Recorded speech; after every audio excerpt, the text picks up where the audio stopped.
Well, welcome to Parktown, the head offices of the Premier Soccer League, the home of football in South Africa. Now, following the unsavory incidents of the weekend on Saturday, where we saw Kaizer Chiefs fans storm the pitch after their loss, 2-0 loss that was to Free State Stars in the Nedbank Cup final.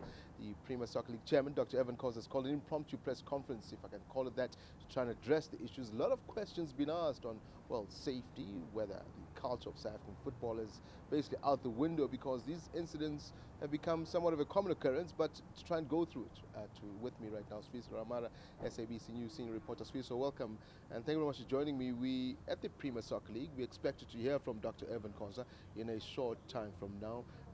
What are the issues, the main issues I think possibly South Africans want to know about South African football?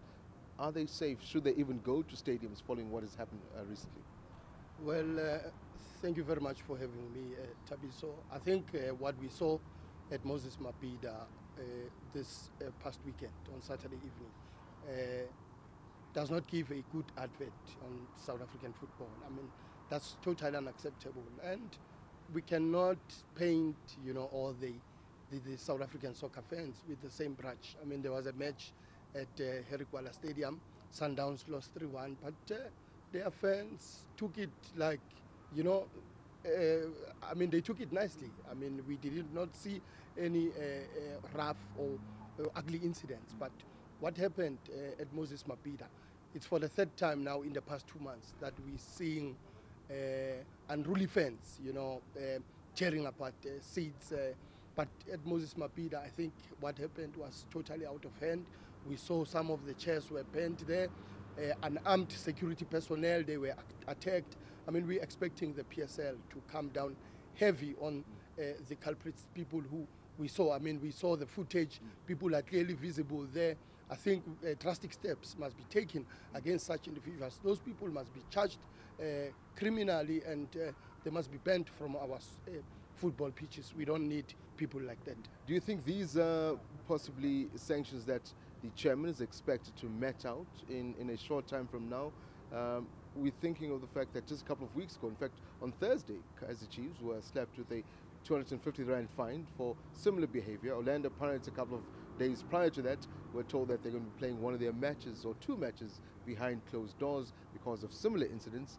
Do you think the Premier Soccer League have got the penchant, the stomach, to go even heavier and not just sugarcoat it and say play behind closed doors, and actually start being hectic on fans and the clubs? Well, the Kaizer Chiefs fine of 250,000, we all know that 50,000 rand was payable immediately and the other 200,000 was suspended for 24 months, provided they are not found guilty of the same offense. Already, yeah. It has triggered. It means Chiefs will now pay that amount of 250,000 immediately, and it doesn't only end there. The sitting of the disciplinary committee, we must all know that this is the area of the DC, and the DC is independent from the PSL. You've got individuals who take care of such matters. So you pay the cost of the DC as well.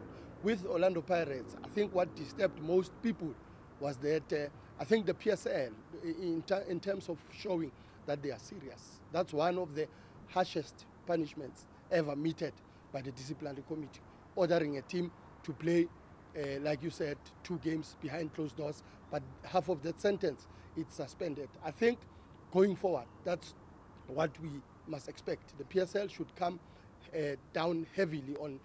because the precedence has been set, so to speak. So one game, the question then, I think, the season ends in, what, 2-3 games' time. What happens then? Do these sentences carry over if, for example, the chairman today decides to go harsh on Kaizer Chiefs? Yeah, the punishment carries over. It's like a player, if you collect a red card on the last day of the season, that automatically carries over to the next season. So it shouldn't be a problem. With 3 matches remaining, then whatever sentence that will be meted out, I think what South Africans want to see, the Pirates issue, it took the PSL disciplinary committee 14 months to come with a verdict. I mean, we all know those ugly incidents at Loftus Versfeld happened in February last year. The punishment was only meted out 2 weeks ago. We need drastic steps to be taken, and it should be immediate. Well, we'll wait to see whether the PSL has got the stomach, as I said, to hand out those those well, harsh sentences, so to speak. But just as well, Fisa, just a heads up to our viewers, the fact that the update as far as the injured that happened at the Mozambique, we know that there was a total of 18 people who were injured. 12 were treated according to the Mozambique Stadium at the field. 5 were in hospital. Just again as confirmation, because some of our viewers are believing that it was a female security guard that was assaulted. It doesn't really matter whether it was a female or male, but the update on that security guard?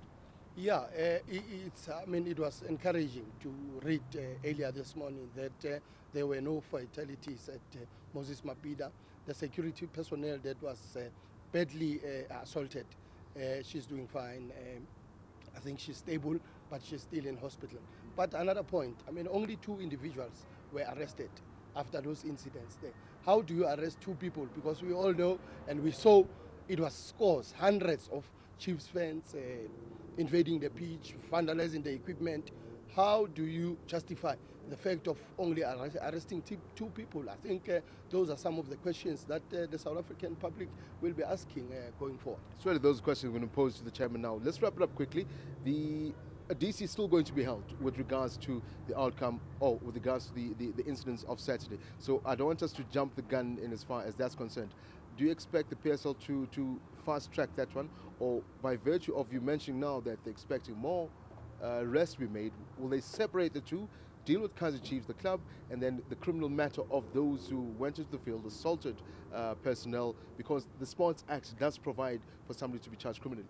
Yeah, I think people must just be charged criminally. Other than that, I mean, a couple of years ago, when Sundowns fans rioted in Pretoria, demanding the resignation of the coach, Sundowns, they managed to get the footage of those supporters that were rioting.